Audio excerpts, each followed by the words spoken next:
Assalamualaikum warahmatullahi wabarakatuh. Hi everyone, welcome to Just Speak English Club, a cozy place for English teaching and learning. Teman-teman English Club semuanya, di zaman modern sekarang ini, salah satu hal wajib yang harus teman-teman ketahui adalah bagaimana cara mengisi sebuah formulir. Emang kenapa ya harus bisa ngisi formulir? Oke, jadi gini ya teman-teman. Formulir biasanya digunakan saat kita ingin melakukan sebuah registrasi. Registrasinya apa aja? Entah dia registrasi berbasis kertas atau offline atau yang online. Sederhananya ya, ketika kita ingin membuat sebuah akun Facebook deh, atau Instagram, atau sosmed lainnya, pasti hal pertama yang harus dilakukan adalah mengisi formulir kan? Gitu. Oke, pertanyaan selanjutnya adalah gimana ya kalau misalkan kalian disuruh mengisi sebuah formulir tapi berbahasa Inggris? Apa deh yang harus kalian lakukan? Oke, nah dalam video pembelajaran kali ini kita akan belajar bagaimana cara mengisi sebuah formulir dalam bahasa Inggris. Lalu kita juga akan mengetahui dan mengidentifikasi fungsi formulir itu apa saja. Dan yang terakhir elemennya apa saja. Kemudian tak lupa juga aku juga akan memberikan sebuah contoh formulir yang teman-teman bisa isi bersama. Materi ini dipelajari oleh siswa di kelas 10 Bahasa Inggris Peminatan atau Bahasa dan Sastra Inggris. Oke, tonton sampai selesai ya. So, what is form? Oke deh, a form is a document with spaces in which we enter the data or an information. A form usually contains personal information for certain purposes. Nah, formulir ya sederhananya adalah sebuah kertas yang berisi beberapa pertanyaan yang harus kalian isi.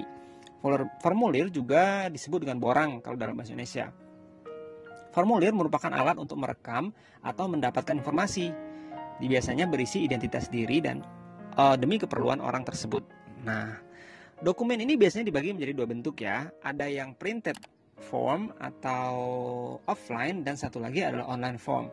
Ada banyak sekali contoh yang offline ya. Misalnya formulir membuat rekening di bank, kemudian formulir penarikan uang di bank, lalu formulir saat mendaftar sekolah misalnya, kemudian formulir survei dan lain-lain.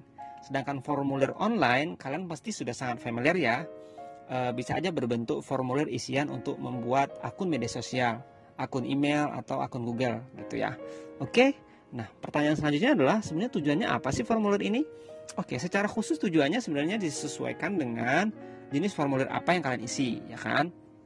Kemudian secara umum tujuannya adalah mempermudah pencatatan data, kemudian nanti mempercepat kegiatan administrasi, dan yang ketiga adalah mendapatkan data yang akurat, gitu. Oke. Lalu apa yang harus diisi dalam sebuah formulir? Secara umum, sebuah formulir itu menanyakan your identity or your personal information. Identitas kalian dan informasi-informasi pribadi kalian. Biasanya dalam membuat sebuah atau mengisi sebuah formulir banyak istilah-istilah penting yang bikin bingung ya dalam bahasa Inggris. Nah, apa saja istilahnya? Kita lihat tabel berikut ini ya. Yang pertama biasa muncul istilah forename. Apa itu forename? Forename itu adalah nama kalian, nama pertama gitu ya. Kemudian misalkan Bambang Widodo, berarti forename-nya adalah Bambang. Kemudian ada last name atau surname, itu nama keluarga atau nama kedua. Kemudian ada current address, artinya adalah alamat. Lalu occupation yang artinya pekerjaan. Kemudian juga sering ditanyakan gendernya. Gender itu mereka juga biasa menyebutkan sex. Itu adalah jenis kelamin. Pilihannya ada dua biasanya, male atau female. Nah, teman-teman biasanya disuruh untuk checklist mau male atau female gitu. Lalu ada citizenship atau nationality. Oke, ini berhubungan dengan kenegaraannya, apa negara kamu, warga negara apa sih gitu. Kemudian sering juga ditanyakan alamat kalian, zip code atau postal code. Ini artinya adalah kode pos.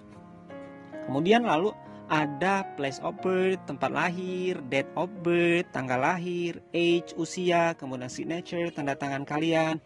Kemudian ada juga kadang nanyain spouse name atau nama pasangannya, entah istri atau suami. Dan juga yang gak kalah penting biasanya menanyakan tentang telepon kalian, baik itu telepon rumah atau HP. Untuk zaman sekarang online, pasti yang sering juga ditanyakan adalah sebuah email address atau alamat email. Kemudian marital status, artinya adalah status perkawinan kalian gitu. Bisa? Nah, berikut ini aku kasih dua contoh sebuah formulir isian.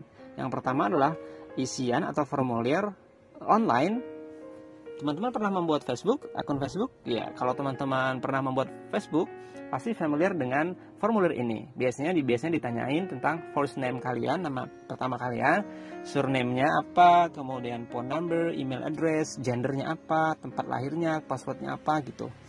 Itu kalau misalnya kalian bikin akun Facebook. Nah, bagaimana dengan yang printed atau offline? Oke, aku kasih contoh sebuah formulir untuk masuk sekolah ya. Biasanya kalau masuk sekolah di beberapa sekolah di Indonesia biasanya sering nanyain ini. Biasanya namanya siapa, kemudian ada age atau usia, warga negara mana, kemudian date of birth, tanggal lahir, jenis kelamin, place of birth, alamatnya, postcode atau zip code, kemudian nama orang tua, entah itu ayah atau ibu, kemudian ada signatures. Nah, bisa kan?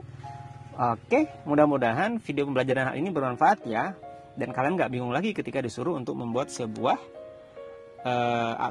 disuruh untuk mengisi sebuah formulir. Oke, mudah-mudahan bermanfaat. Thank you. Bye bye.